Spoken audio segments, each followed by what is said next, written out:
Hi, I'm Roger. I'm a mutual aid organizer who works at Pauly's Project here in Los Angeles, California.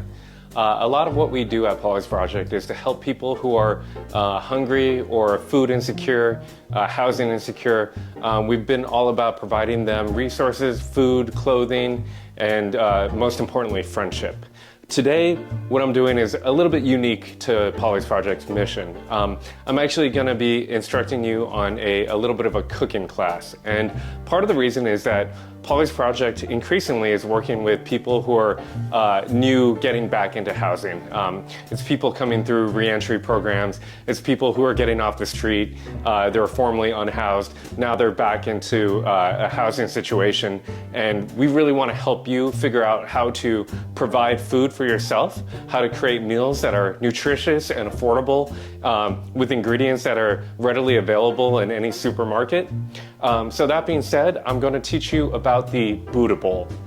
The Buddha bowl is kind of like creating a salad bar for yourself. It is a salad which incorporates a lot of whole grains, leafy greens such as arugula or cabbage. You've got vegetables in it like tomatoes, onion.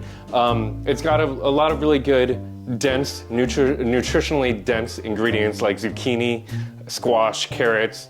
On top of that, you've got protein. And the Buddha bowl, by concept, is vegetarian, but for protein, if you wanted to, you could add chicken or fish, but typically the protein comes from beans or chickpeas. And again, all of these ingredients are readily available. Some of them are really cheap. I was just at a Ralph's earlier today. They had sweet peas for $1. You know, they had these kidney beans for $1 a can. You can make the Buddha bowl concept, pre-prep it like on a Sunday evening, and then after that you can kind of remix and recreate the Buddha bowl throughout the week because all of the ingredients will stay shelf stable. You know, you can put them in the fridge, you can put them in individual containers. They're gonna stay fresh for a week, and you can continue making this Buddha bowl salad over and over and over, and even remixing it. You know, on this side over here, I'm going to talk about the different dressings that we can use for it. And every dressing can make the Buddha bowl a completely different flavor profile. So for example, if you wanted something that's like more down-home American, you can use a ranch, right? If you want something a little more Mediterranean, you can use a balsamic vinegar.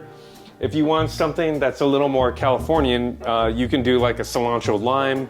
You can do a green goddess dressing. All of these, again, they might sound exotic to you, but if you go to any supermarket, you can find these in the salad dressing aisle. And then again, to kind of add a little more flavor to the top of it, you know, you can sprinkle some cut up green onions. You can put some avocado on it. We've got sliced almonds. We've got pickled onions. You can kind of mix and match. You know, you can make it as easy or as complex as you want. The Buddha bowl is also a really great way to clear out leftovers or ingredients in your fridge, right? Again, you know, you might eat out at a restaurant and then you might have some leftover chicken or fish. You can throw that right on top of the Buddha bowl, something that you already had going on. And then again, you add a couple ingredients here or there, you mix in some leftovers, you can clear out your fridge, and you can create a completely different flavor profile, though you're sticking to the same kind of formula throughout. So that being said, let's begin. So we're gonna start with the base. In this case, it's a quinoa. If you're not familiar with quinoa, it's a readily available grain, super healthy. A lot of really good fiber. It's got a lot of vitamins in it. It's easy to cook. It takes one portion of quinoa, the dry grain. So we got a cup in there and then 2 cups of water. But if you wanna make it like a little bit more savory, you know, you can swap out either chicken broth or vegetable broth as, you know, some of the liquid. So we're gonna go ahead and do that right now. I already added 1 cup of water in there. And yeah, this is about 1 cup of broth. And then, yeah, you just start cooking it and throw a lid on it. And we'll come back to that in a little bit. Now we're gonna go for the protein. And as I mentioned, we're gonna go with garbanzo beans, which is kind of the traditional vegetarian way to do the Buddha bowl. Garbanzo beans, you can't really beat it. This is a really affordable, really nutritious way to get protein. It is a staple of Mediterranean and Indian food. Literally, civilizations have relied on this for their protein for millennia, and we're gonna do that for the Buddha bowl. I got this one at a Smart and Final giant 6-pound can of garbanzo beans. You know, it's probably only, you know, 10, 15 bucks. Can't beat it, cheaper than meat.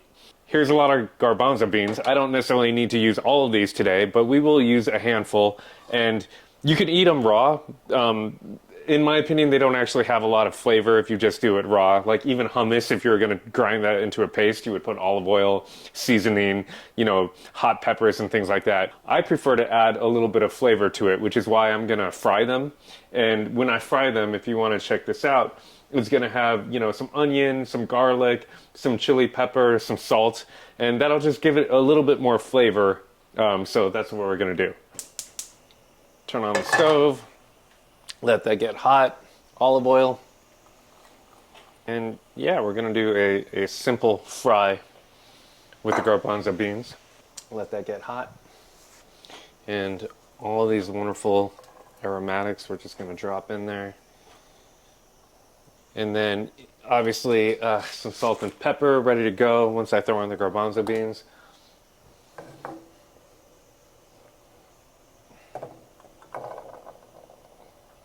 Six pounds of garbanzo beans. This recipe doesn't call for that much. So I think for the rest of it, I might blend it together in a puree and make a hummus out of it. You know, I can even like freeze it, you know, and keep it for another day. So the shelf life on these is pretty good as is. Just make sure you refrigerate them. A little bit of pepper, a little bit of salt, and we'll just let them fry, get crispy. No rush. So, you know, right now we've got the quinoa, which we put on earlier. We've got the veggies that are roasting in the oven. So it's kind of a little bit about multitasking right now. But again, I am doing kind of a more complex version of the Buddha bowl because I really liked, you know, roasted veggies, and I like my quinoa and all that. But you can make a lot of these ingredients like completely raw. Like, you know, the Buddha bowl can be made honestly with no cooking at all. So right now I'm just slicing up the veggies. You know, the Buddha bowl will have a lot of fresh veggies. So I'm slicing up and shredding the red cabbage. One thing I want to call attention to, green onions. I'm a huge fan of them. In fact, the green onions, if I wanted to, I probably could have cooked them with the quinoa. I could have maybe even cooked them with the chickpeas. You can do a lot with green onions. In this case, I'm gonna keep the green onions raw. I'm gonna slice them up. But the one thing that I wanna mention to you is that green onions are the easiest plant in your garden that you can grow. In fact, you don't even need a garden to grow green onions. So whenever I take green onions and I'm using them in a recipe, I maintain maybe an inch and a half of the green onion, and you can just throw it in water. And as long as you put it, like this is a shot glass, for example, right? I'll throw them in here. I already have some old green onions that are regrowing. And if you just put this in your windowsill, you know, some access to sunlight, it'll start regrowing, and it's easy. You don't need soil, you don't need anything. And as you can see here, these are green onions that I previously had cut. You can see like I kept them up to that length, and just sitting in water with sunshine, they're regrowing. And again, I can harvest that later, I can re-chop that up, but yeah, don't throw away your green onion bulbs. They are, you know, you'll literally regrow them for free, and it's awesome. So remember that. Yeah, you want to fry them up, let them get a little bit crispy so we can leave the chickpeas on there for a little bit longer. You know the quinoa will be done when all the water is absorbed. So again, we had 1 cup of quinoa, 2 cups of liquid, you know, and that was a mix of water and vegetable broth. And you know it'll be done when all the liquid is absorbed. And you just take a fork and you just kind of fluff it a little bit. Really easy to make. I mean, it's like 2 ingredients, maybe 3 at most. And then these are cooking. Depending on how crispy you want them, you can leave them on, you know, for whenever. I like mine a little bit crispy, so we'll just let them chill for a little bit longer. Cool, now we're gonna add the veggies. In this case, I want to actually roast them. That's a personal preference. You can do raw veggies. You can really make the Buddha bowl however you want. But in my case, I happen to really love roasted veggies. And we're going to go with some carrots. We're going to go with some zucchini, some onion, and some peppers I had. Now, this might seem kind of like a random collection, and it is, because the great thing about the Buddha bowl is that you can use it as an excuse to just find and use whatever kind of random ingredients you had lying around. You know, this onion was from a meal I cooked 2 days ago. I'm like, why not? Let's go ahead and throw that in there. The peppers I got from a food bank last week. You know, these carrots were from another meal. In this case, I'm just kind of remixing and improvising, right? So I'm going to chop up these carrots. They're going to be roasted. Carrot down. And when you roast veggies, you can throw them in the oven. It's super easy. Usually all you need is some olive oil and a little bit of salt, and you're good to go. Let's chop them up.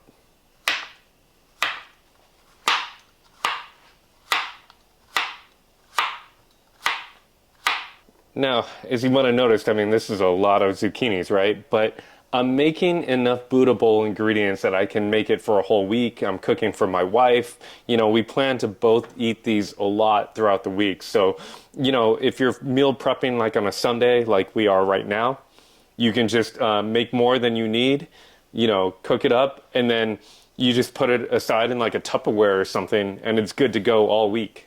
Dice up some onion. They might prefer to put the onion in raw. That's fine too. You know, I can do both raw and roasted onion, but why not? It's a great excuse to just do a little bit of experimenting and a little bit of fridge cleaning. Peppers, chop those up. You could do jalapeno or Anaheim peppers. Any peppers would do. And again, the peppers kind of give it more of a Latin feel. Totally optional, but you know, we are in LA and Latin food is such a big impact on everything we do here. So I like going jalapenos and peppers and things like that. Now, to roast these, all you got to do is take some olive oil, drizzle it,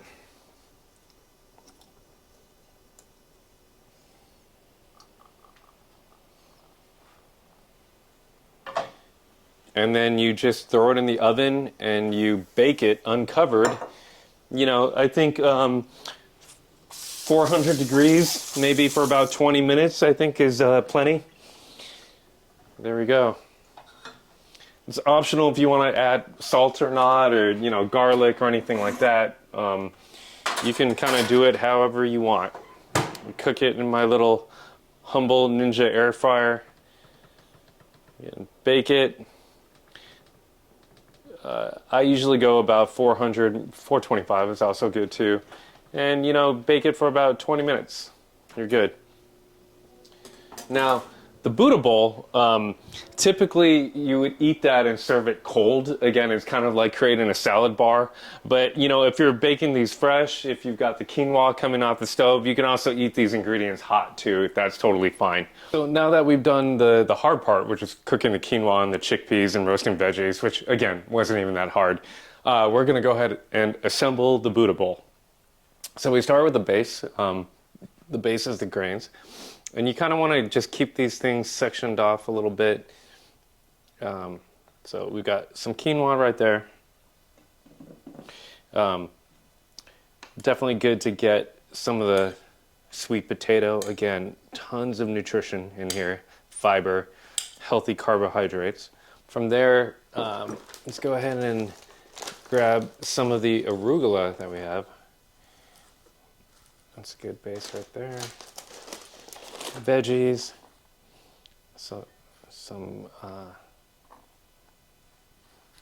the shredded cabbage, a little bit of green onion on there, the tomatoes,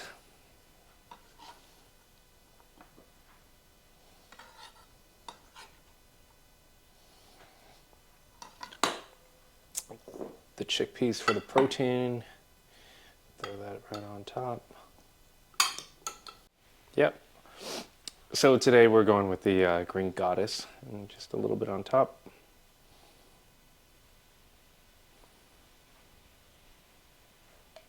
There you go. And if you want to get really fancy, you know, I've got slivered almonds we can throw on there. But again, all these things are totally optional. Like, you know, if you have a lot of ingredients, you can make it complex. If you only got a handful of ingredients, you can make it really simple. It's a very kind of versatile thing. It's more of a formula or like a philosophy more than an actual recipe. So improvise how you see fit. Here you go, the Buddha bowl.